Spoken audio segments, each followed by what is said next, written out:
নমস্কাৰ প্ৰিয় বন্ধু বান্ধৱীসকল, ভোগালী বিহুৰ শুভেচ্ছা সকলোলৈ জ্ঞাপন কৰিছোঁ। আজি মই এটা ৰেচিপি বনাম বুলি ভাবিছোঁ। এই ৰেচিপিটোৰ লগত আপোনালোকৰ লগতো শ্বেয়াৰ কৰিম, আপোনালোকেও চাই যাব। ৰেচিপিটো হ'ল বকলি শাকৰ লগত কচ মাছ আলুৰে দি বনাম বুলি ভাবিছোঁ। এই শাকটো আমাৰ ঘৰতে কৰিছিলে, আজি মানে প্ৰথম খাইছোঁ, সেইটো কাৰণে আপোনালোকৰ লগতো শ্বেয়াৰ কৰোঁ। এইখিনি আমাৰ ঘৰতে কৰিছিলে, খাব পৰা হৈছেগে, আজি আমি তাকে খাইছোঁ।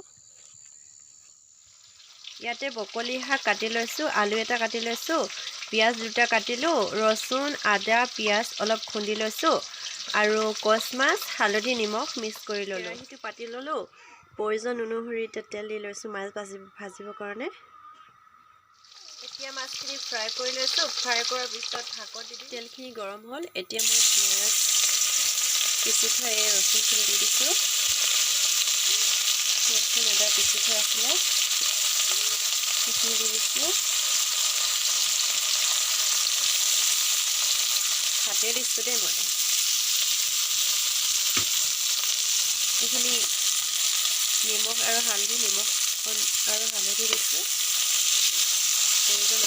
আৰু যিমানখিনি লাগে।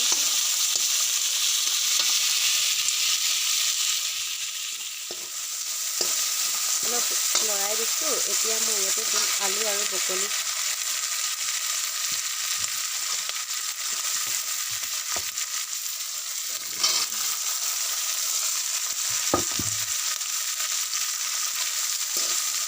মই লৰাই দিওঁ ধুনীয়াকৈ,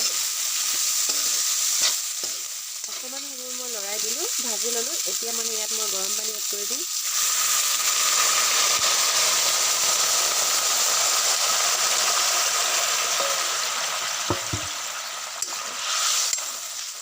এতিয়া মই ইয়াত ভাজি ৰখা মাছ টুকুৰা দি দিম।